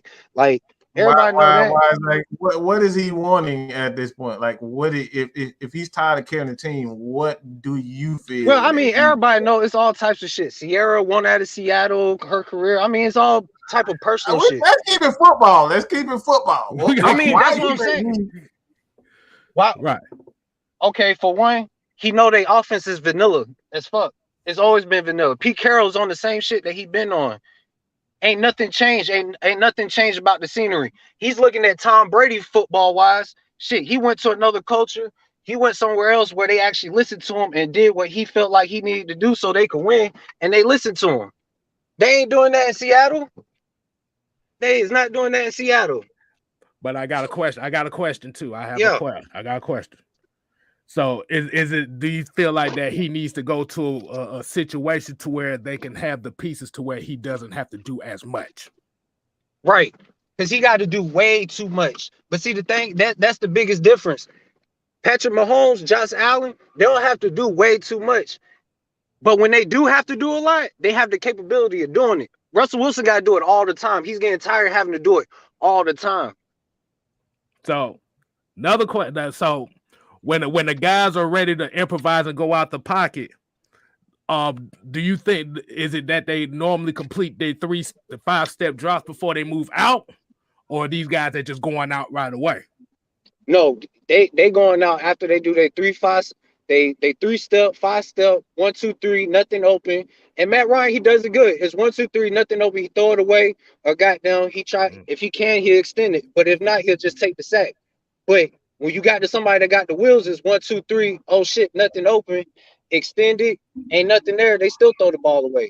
Like all I'm saying is, in the playoffs, other than what's his name, Jimmy Garoppolo and fucking Sam Bradford or whatever, their games was a little bit different or whatever.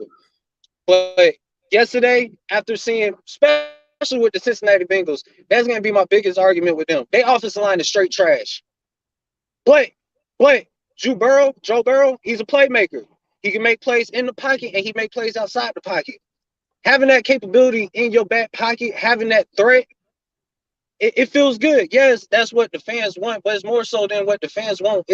It gives you a chance to win. It gives you a chance like, oh shit, we don't only have to rely on the passing.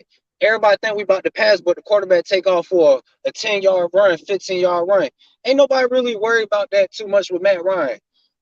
He does it every now and again, but for the most part, ain't nobody too much worried about that shit.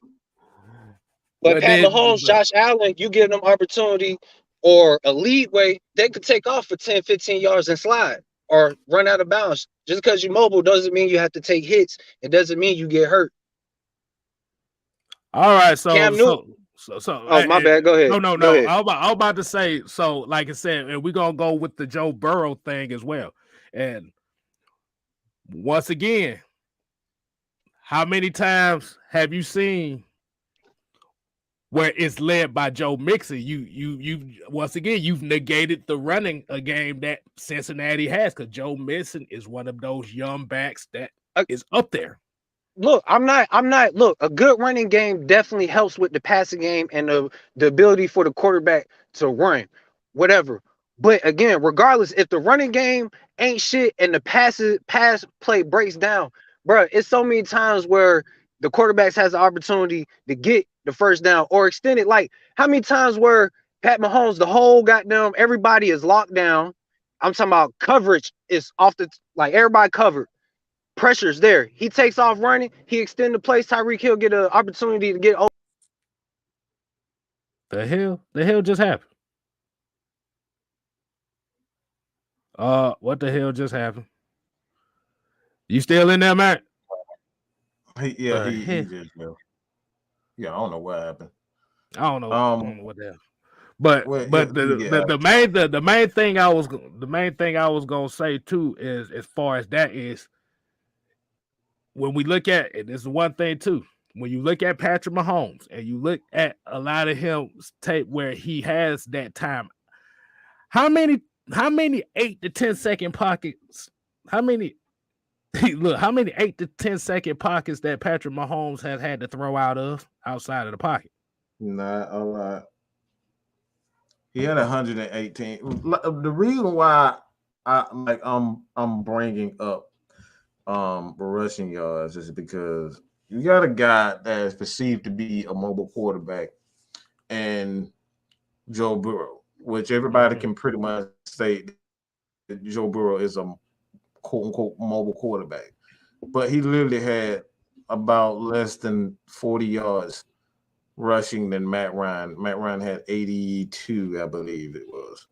So is Matt Ryan considered a mobile quarterback? Because he literally got what, like I said, less than 40 yards than a mobile quarterback. Not 100, not 200, not 300 less. He has 40 yards less than a perceived mobile quarterback. So, like, these are the things we talk about. Just because a guy's doesn't run fast doesn't mean he isn't a mobile quarterback. We always say this one thing that people got to know about Kyle Shanahan offense. You can't be a pocket quarterback playing in his system because he runs a ton of bootlegs. Matt Ryan literally won an MVP in that offense where he had to bootleg. We've seen it's one play that sticks out to me in the entire season. I don't know why this play always sticks out to me. When Matt Ryan literally bootleg, I don't know if it was to the right, I believe it was to the right side of the line, and you got Big Levine Toilolo wide open on that bootleg. That doesn't happen. I believe it was. It could have been. It could have been. I think it was 16. It could have been 15. It was 16 because I remember because everybody was like, God damn, how the hell he get wide open like that? Because it was because I remember what you talking about because it was a sprint out. It was a sprint. It was like a play action sprint out, and Levine Toilolo he leaked out. He leaked out from a pass block, but what he did was he went underneath and then he shot up the field. Who the fuck was that against? I think that was against the Eagles that year. Was it the Eagles? It was right around that game frame, around that game. It might have been the Eagles. It might have been. Damn, I can't remember who that was, but I know exactly what play you're talking about. But that's what I'm saying. It's like you gotta have wheels to be able to play in certain systems. That's why you have a shotgun system. That's why you have a West Coast system. The West Coast system is probably the most quarterback talent friendly system there is because it's not predicated on whether or not you mobile or a pocket quarterback. Like Mike, you just made me realize something.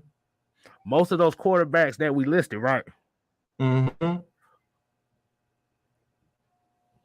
they mostly play in the gun most of the damn game?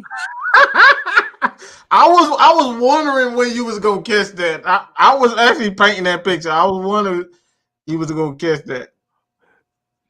It's kind of fun. It's kind of funny. Nobody mentions that about 60% of the time they're in the gun. So you're already 5 yards away from the line of scrimmage. You already can see everything from a further distance. So you already see, okay, he's going there. Oh, he's right there. 2 steps back, you already 7 yards away from the line of scrimmage. You can make them runs going that way. I'm glad you did that because you just reminded me of that. I was like, aren't most scrambling quarterbacks play out the shotgun? Yep. What's up, Alex, man? What's going on, man? You there? Yep. What you got for us, man? Because, Mike, you just made me think about something. I'm like, don't most scrambling quarterbacks play in the shotgun? That's why because even Vic played a lot of shotgun, too, when he was here. Well, not a lot, but it was right around the 50-50. Especially in Philly. He played a lot in Philly. What you got for us, Alex?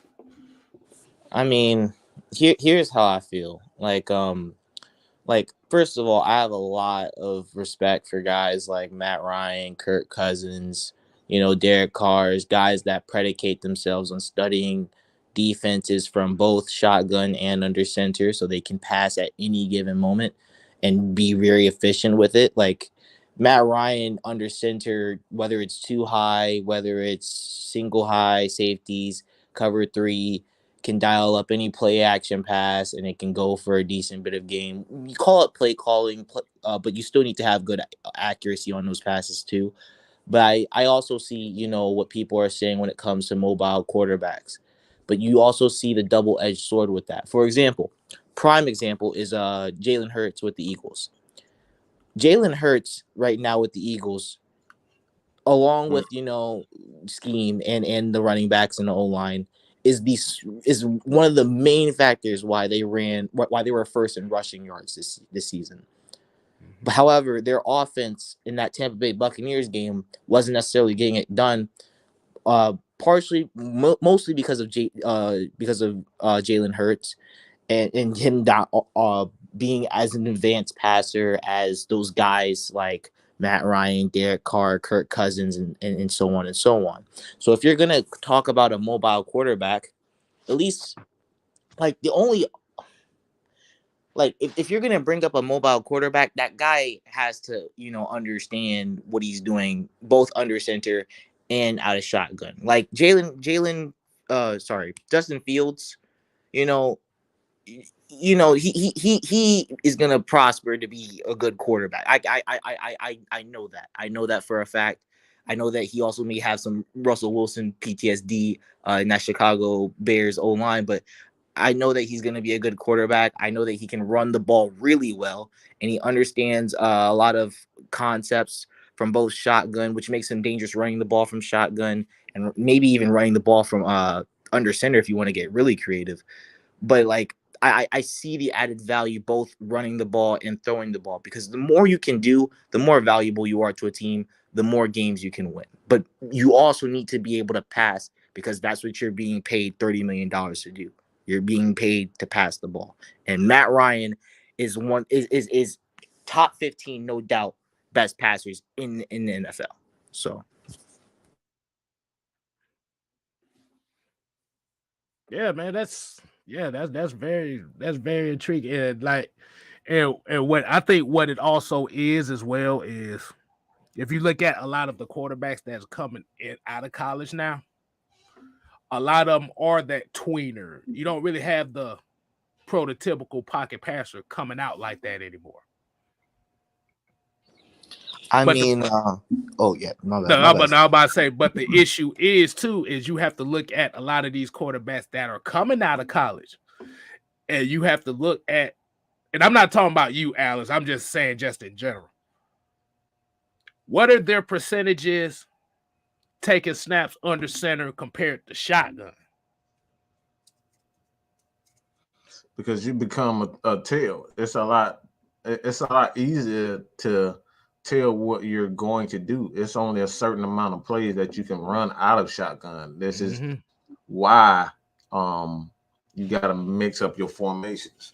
And that's one thing about the Chiefs. They kind of get caught up in running a bit too much gun and pistol formations. Like that's why they're easy, because there's only so many plays you can run out of the gun. You can't run a lot of bootlegs out of shotgun without actually telling. Like, with a bootleg, he's gonna line up on this. 9 times out of 10, you can't run a bootleg out of a shotgun. Like, you can't. It's hard. You'll run a sprint, but you can't necessarily. Not too many teams run bootlegs out of it. Like, you would have to do, like reverses and things and change the but like it's difficult to like actually run a bootleg out of a shotgun. So it makes it a lot difficult. It makes it a lot easier for teams to kind of read what you're doing. That's why I think they've had a lot of struggles, because teams they get in that gun and they stay in that gun. Mm-hmm. Hey, look at this comment here. Joe Schmo said, "I seen Mahomes and Josh under center a few times this year, and it looked weird as fuck." Mm-hmm. Yes, because Yeah. they normally don't operate under center like that. That's true. Yeah. Now, but like I said, if you look at the modern day quarterbacks that are able to move and run for yardage and to extend plays on the outside, hell, you even seen it with Green Bay and Aaron Rodgers. You see a lot of shotgun. You see a lot of gun. You see a lot of pistol. And I think a lot of people don't really take into account of that, because if you're in pistol or in the gun, you already got 2 steps ahead of the offensive line. Now, if the offensive line is giving up hits in less than 2 seconds, your offensive line is straight horrible out the damn gun. Now, this leads to this question. Is the offensive line important for the running quarterback to succeed? Because even if you have to extend plays to the outside, the offensive line still got to hold. They still got to hold up somebody at the end of the day. Mm-hmm. The quarterback still has to read the defense. They still got to read the field, because if they got a spy on that quarterback and he can't really read and see what the hell's going on out here, and your offensive line ain't holding a defensive lineman, you outside the pocket now, so they could just tear your head off a new one. So when we look at the mobile quarterbacks, are we just saying that the mobility of the quarterback is more important than the guys protecting him? Is it more important than his progression as a quarterback? And this is where a lot of people don't take into account. Hell, let's be honest, this is most of the things people don't want to hear.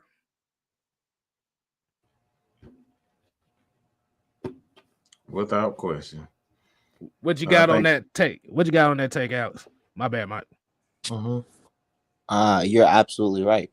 I mean, the quarterback gets paid $30 million to throw the ball, primary, and running the ball is an added value. You know, it does make you more valuable. However, throwing the ball is what's really important. You know, because it makes things a lot more easier, and you can even bring in maybe guys like Felipe Franks or athletes and try your best to scheme ways to improve that running game. So, you know, you can maybe try to and be a little bit creative on the running game side. But if you have a guy that understands concepts, you have viable, decent weapons on the receiving end, then that just makes your offense, you know, really interesting, because now you can throw the ball, you can run the ball, and in some of the situations you can pass and run the ball, depending on how good that running quarterback is.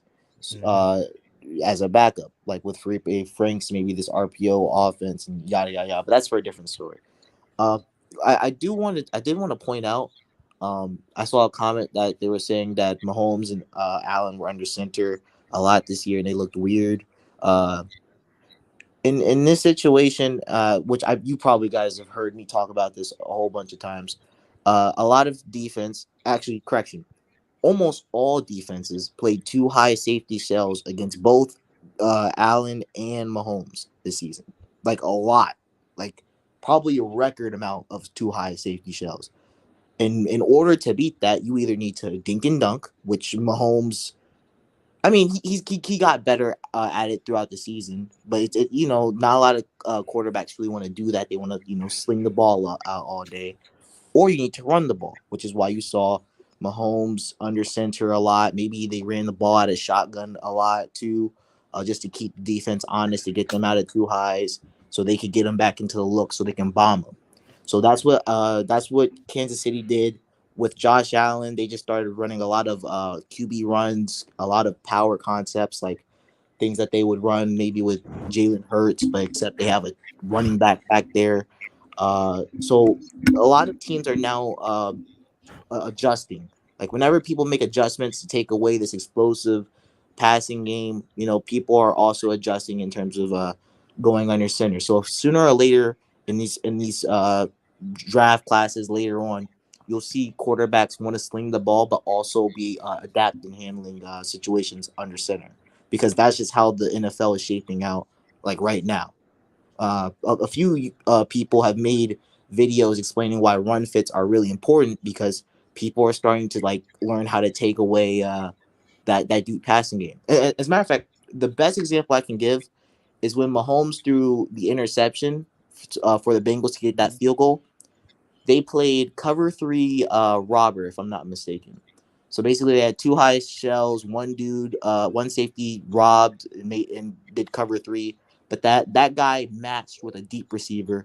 So and it was 3rd and 10, so he had to go deep anyway. So now there's no one deep, meaning that Mahomes has to run or make something happen deep. And none of those options are good, because you don't really want Mahomes running on a defense that now has picked up on him running the ball. So they're trying to play him honest against scrambling. And you don't want to throw the ball deep because, well, even though it's Mahomes, he can still throw a pick, which he did, which ended up into the game leading field goal. So you got to teams are going to start adjusting to how the NFL is shaping out and how colleges are going to start shaping out. So it's not just going to be trending towards one way forever. People are going to start making adjustments. It's just that I'm gonna just use a good analogy. Like I said, I like the way you broke that down, Al. I'm gonna give y'all a good analogy. I'm gonna use a basketball analogy out of this one. And Mike, I think you're gonna like this one. Pocket quarterbacks are basically the mid-range jump shot. Running quarterbacks are the 3-pointers.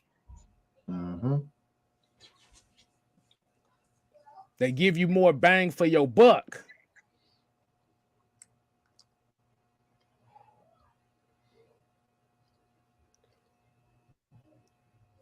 But the mid-range jump shot is the higher percentage. Look at the Super Bowls in the last 25 years. So I safer. A quarterback has more protection in the pocket than outside of it. This is what we're talking about with the hits.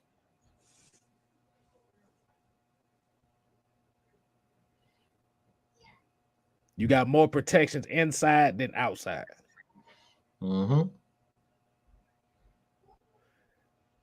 So if you getting a quarterback that's running outside all the time,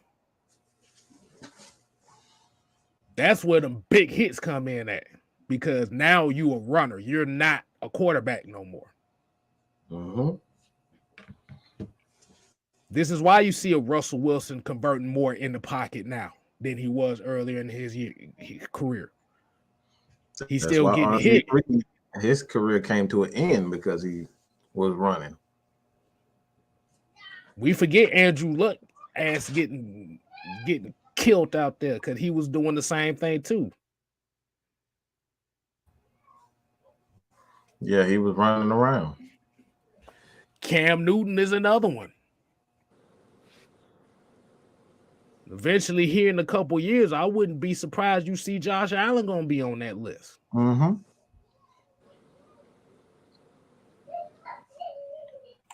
So at the end of the day, it's more so about having the balance. But this goes back to what we say, what we always say over here.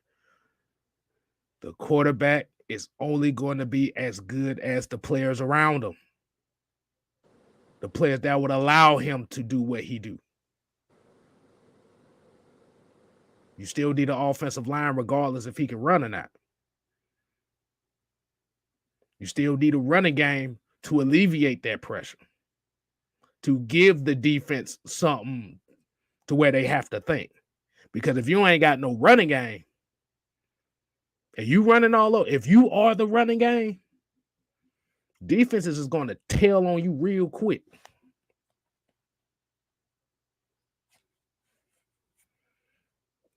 But we're going on. We about to hit the mark here, man. We're gonna go ahead and wind it down for tonight.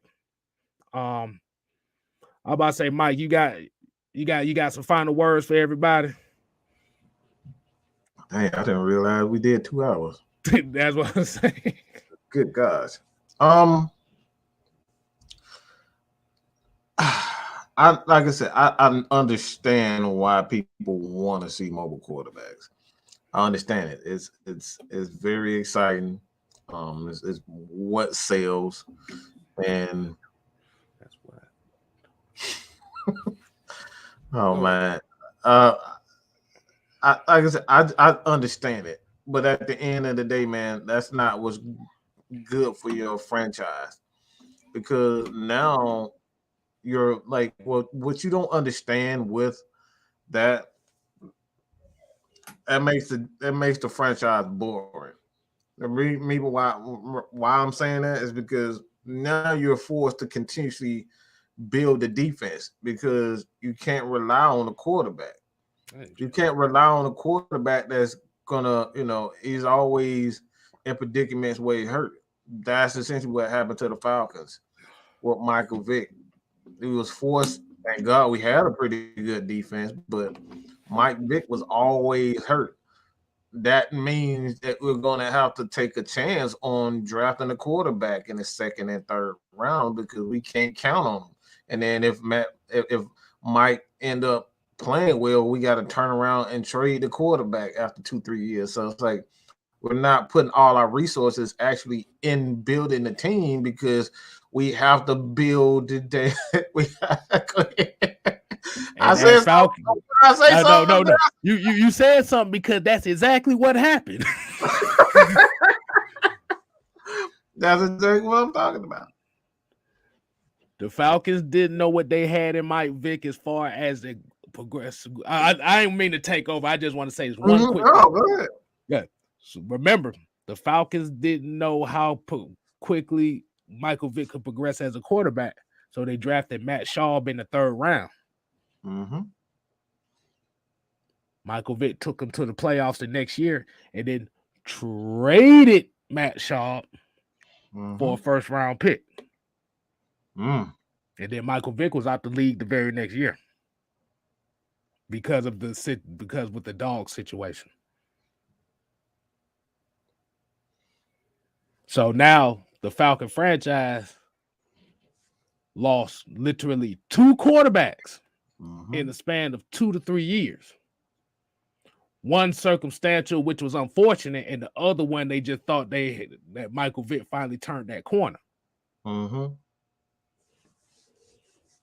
You got a first round pick out of Matt Schaub, which I was shocked the hell they did. The Texans was just desperate for a quarterback. So I just want to say that. So Mike hit on something. That's why I said you forced to build the defense because you can't count on that's why I'm really surprised by that firing of Dom Winkmondale. Like that was the dumbest shit Ravens could have done.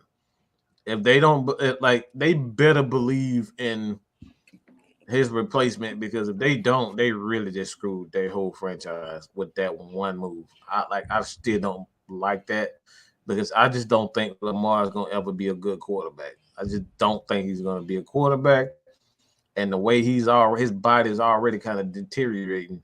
So now you're gonna have to be forced to, if he continues to get hurt, you're gonna have to spend the third rounder on a quarterback rather than actually building a defense. So you're taking away from the defense because you need a defense because he's not a quarterback. So you got to build a defense with 4 5th rounders, and those second and third rounders become a little bit more, important, valuable. So you're going to be doing a lot of trading, a lot of people, and the issues with chemistry going to kick in. So look, like I said, I understand why people like mobile quarterbacks, but what mobile quarterbacks, there's a huge price to pay with that. And that's not only with your draft picks, but you gotta continuously build a defense with a mobile quarterback. You have to. Right. All right, Alex, man, you got any final words for the people before we tune this thing off? Yep. So I think I've come to realize that, every time I bring my hot takes, I feel like, a lot of people don't understand what I'm talking about. So when it comes to like just my thought process when evaluating film, I evaluate technique over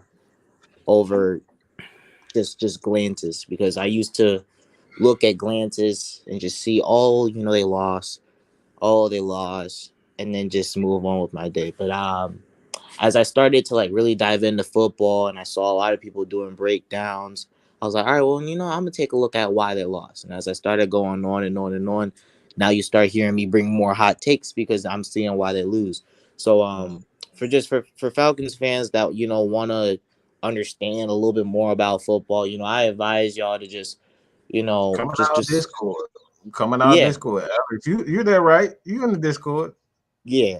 Come in the Discord. We have a nice time just talking about football and everything. You want to hit us up about technique tapes, I got you. But yeah, I just advise y'all to just do your own research. If there's a player that we re-sign that maybe you don't know, look them up. And if they're talking about someone on technique, look it up too. If you really want to understand and make takes and make these what's it called, these claims about certain players, just come in and kind of have your proof with it too, because here these guys, we're sticking with them, but we're also watching the tape too. We're watching the tape, and we love our Falcons, but we also want what's best for the team as well, and I advise Falcons fans to do the same. That's my 2 cents. Okay, I love that. I love that. So basically, at the end of the day, you have to have a complete team.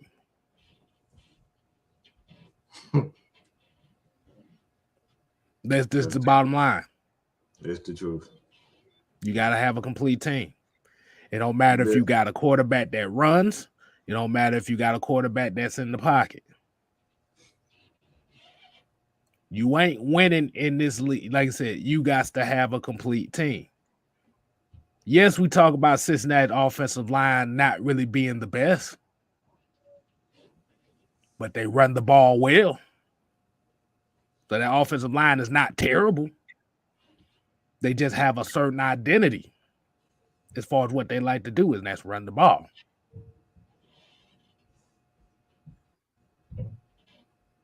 Defense don't always win championships. Key stops wins championship. Picking up them plays in key situations is what wins championships. We've seen it throughout these whole playoffs. So y'all got to keep that in mind, man. And like I said, it ain't just one thing. It's everything. Everything got to go in the right way.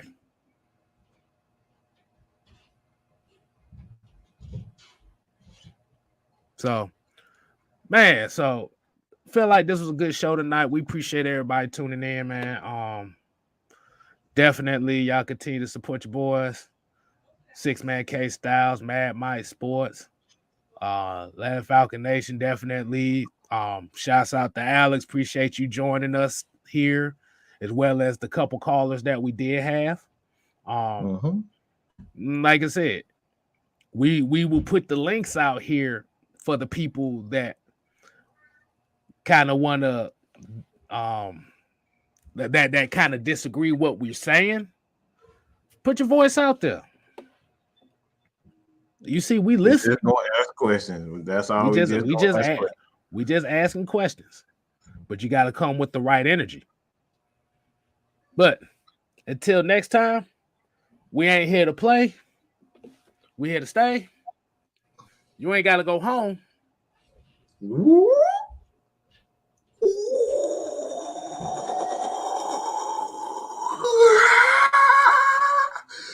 Get the hell out of here.